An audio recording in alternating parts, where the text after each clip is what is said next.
తండ్రి కుమార పరిశుద్ధాత్మ నామములో అందరికీ శుభము తెలియజేస్తూ ఉన్నాను. పరిశుద్ధాత్మ దేవుడు నాకు ఇచ్చిన పాటలు పాడి దేవుని నామానికి మహిమ తెలియజేస్తూ ఉన్నాను. ఆమేన్, ఆమేన్, ఆమేన్. శ్రమల కొలిమిలో కాలిన నిన్ను శుద్ధ సువర్ణముగా మార్చును యేసు. శ్రమల కొలిమిలో కాలిన నిన్ను శుద్ధ సువర్ణముగా మార్చును యేసు. శ్రమలను ఒక సాక్ష్యముగా, శ్రమలను ఒక సాక్ష్యముగా మార్చును యేసు నీ పక్షముగా, మార్చును యేసు నీ పక్షముగా. శ్రమల కొలిమిలో కాలిన నిన్ను శుద్ధ సువర్ణముగా మార్చును యేసు. శ్రమలు లేని జీవితమును కోరుకొనకుము మానవా. శ్రమలు లేని జీవితమును కోరుకొనకుము మానవా. శ్రమలు లేని జీవితములో, శ్రమలు లేని జీవితములో క్రమము దొరకదు మానవానికు, సుఖము దొరకదు మానవా. క్రమము దొరకదు మానవానికు, సుఖము దొరకదు మానవా. శ్రమల కొలిమిలో కాలిన నిన్ను శుద్ధ సువర్ణముగా మార్చును యేసు. శ్రమలు వలన ఓర్పు కలుగును, ఓర్పు వలన సహనము కలుగును.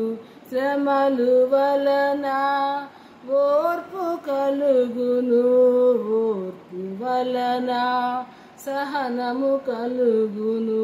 సహనముతో పరీక్షలు పెరుగును, సహనముతో పరీక్షలు పెరుగును.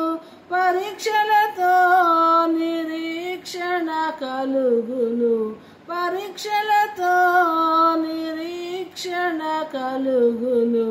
శ్రమల కొలిమిలో కాలిన నిన్ను శుద్ధ సువర్ణముగా మార్చును యేసు.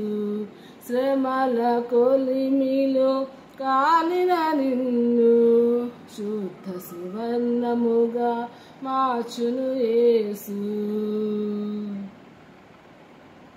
సృష్టికర్త క్రీస్తు యేసు శ్రమ పడెను మన పాపము కొరకు. సృష్టికర్త క్రీస్తు యేసు శ్రమ పడెను మన పాపము కొరకు. ప్రాణము పోవునంతగా, ప్రాణము పోవునంతగా సిలువ శ్రమలు సహించెను, సిలువ భారము మోసెను. సిలువ శ్రమలు సహించెను, సిలువ భారము మోసెను. శ్రమల కొలిమిలో కాలిన నిన్ను శుద్ధ సువర్ణముగా మార్చును యేసు. శ్రమలను ఒక సాక్ష్యముగా, శ్రమలను ఒక సాక్ష్యముగా మార్చును యేసు నీ పక్షముగా, మార్చును యేసు నీ పక్షముగా. శ్రమల కొలిమిలో కాలిన నిన్ను శుద్ధ మార్చును యేసు. శ్రమల కొలిమిలో కాలిన నిన్ను శుద్ధ సువర్ణముగా మార్చును యేసు. ఆమేన్, ఆమేన్, ఆమేన్. ఈరోజు దేవుడు నాకు ఇచ్చినటువంటి మాట,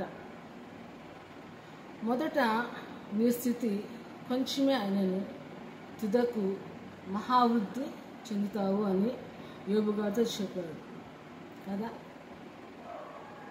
యోబు భుజ దేశంలో యథార్థవంతులను భక్తివంతులను అనేకమైన ధనధాన్యాలు సిరి సంపదలు బిడ్డలు అందరూ కలిగి దేవునికి యథార్థంగా జీవించున్నాడు. మరి ఆయనకి ఏది కొదువు లేదు. అయితే అపవాది అటు ఇటు తిరుగుచు దేవుని దగ్గరకు వచ్చి, నువ్వు యోబుని చూచావా, నువ్వు అన్నీ ఇచ్చావు కాబట్టి నిన్న ఆయన నువ్వు కొలుస్తూ ఉన్నాడు, నిన్ను పూజిస్తూ ఉన్నాడు, మరి ఏం లేకుండా చేయి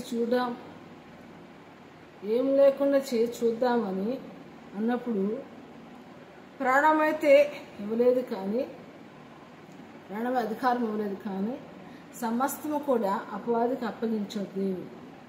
అలాంటి స్థితిలో కూడా యోబు యథార్థవంతుడుగా దేవుని యొక్క పాదాలు పట్టుకుని రెట్టింపు ఆశీర్వాదాన్ని